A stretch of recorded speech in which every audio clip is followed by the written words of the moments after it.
পটুয়াখালীর রাঙাবালির চর মোন্তাজ ইউনিয়নের প্রায় 50,000 মানুষের চিকিৎসার একমাত্র ভরসা স্বাস্থ্য ও পরিবার কল্যাণ কেন্দ্রটি জনবলের অভাবে 2 বছর ধরে অচল। জরুরি চিকিৎসা নিতে নদী পেরিয়ে প্রায় 35 কিলোমিটার পথ পাড়ি দিতে হয় চরবাসীকে। তাই দ্রুত জনবল নিয়োগ দিয়ে স্বাস্থ্য ও পরিবার কল্যাণ কেন্দ্রটি চালু করার দাবি জানিয়েছেন এলাকাবাসী। দুর্গম চর মোন্তাজ ঘুরে এসে কামরুল হাসানের প্রতিবেদন।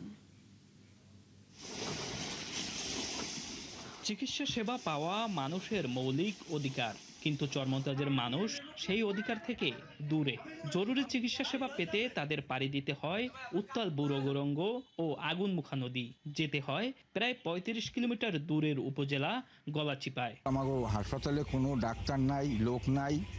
আমাগো একটা রোগী সিরিয়াস হইলে নদী পার হইয়া যাওয়া লাগে গলাচিপা নাহলে পটুয়াখালী। আগে একজন স্থায়ী ডাক্তার ছিল, তিনি রিটায়ার্ডের পরে আর এই জায়গায় স্থায়ীভাবে কোনো ডাক্তার দেওয়া হয় নাই। প্রায় 50,000 মানুষের চিকিৎসার একমাত্র ভরসা ইউনিয়ন স্বাস্থ্য ও পরিবার কল্যাণ কেন্দ্রে জনবল না থাকায় ব্যাহত হচ্ছে চিকিৎসা সেবা। টিকাদান কর্মসূচি হয়, তখন হসপিটাল খোলা হয়। তাছাড়া ম্যাক্সিমাম সময় আপনার বন্ধ থাকে। সময়টা খুললে সময় বন্ধ থাকে, এই অবস্থায় দেয় ডাক্তার এই জায়গায় নাই। আমাগো গর্ভবতী মহিলা বা অসুস্থ হয়ে গেলে তো দেখার মতন কেউ নাই। 2 বছর ধরে খালি উপসহকারী কমিউনিটি মেডিকেল অফিসারের পদ, নেই মেডিকেল অফিসার, পরিবার কল্যাণ পরিদর্শিকা, ফার্মাসিস্ট, আয়া ও নিরাপত্তা প্রহরী। 2 মাঠকর্মী মাঝে মধ্যে কেন্দ্র খুলে দেন শুধু পরামর্শ। সীমানা প্রাচীর না থাকায় স্বাস্থ্যকেন্দ্রের জমিও দিন দিন দখল হচ্ছে। এটা 3 দিক থেকেই অনেকটা সংকুচিত হয়ে আসছে।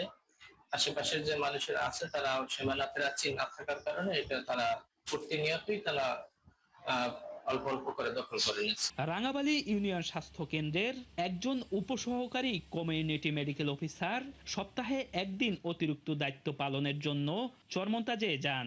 তবে এত বড় এলাকার মানুষের জন্য এই সেবা যথেষ্ট নয়। স্টাফ না থাকার কারণে ওখানকার মানুষের একটু ভোগান্তি হয়।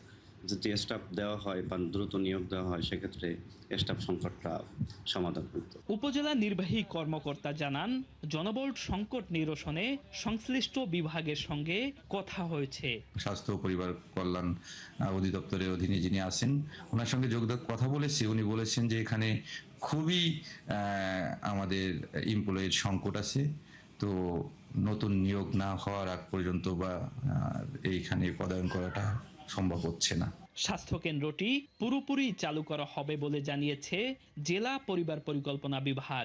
আমরা আশা করি দ্রুতই জনবল যদি আমাদের নিয়োগ হয়, সেক্ষেত্রে আমরা এই ফাঁকা পদগুলি শূন্য স্থানগুলি পূরণ করতে পারবো এবং সরকার আশা করি শীঘ্রই আমাদের জন্ম নিয়ন্ত্রণ সামগ্রী যেগুলো ঘাটতি রয়েছে, ওষুধপত্রের ঘাটতি, সেগুলো আমরা পাবো শীঘ্রই এবং সেক্ষেত্রে পুরোদমে আমরা এই প্রত্যন্ত অঞ্চলের মানুষের স্বাস্থ্য সেবা দেওয়ার জন্য আমরা এই প্রতিষ্ঠানটি পুরোপুরি চালু করতে পারবো। এলাকাবাসীর দাবি, শীঘ্রই এই স্বাস্থ্য কেন্দ্রের শূন্য পদগুলোতে জনবল নিয়োগ দিয়ে নিয়মিত চিকিৎসা সেবা নিশ্চিত করা হোক।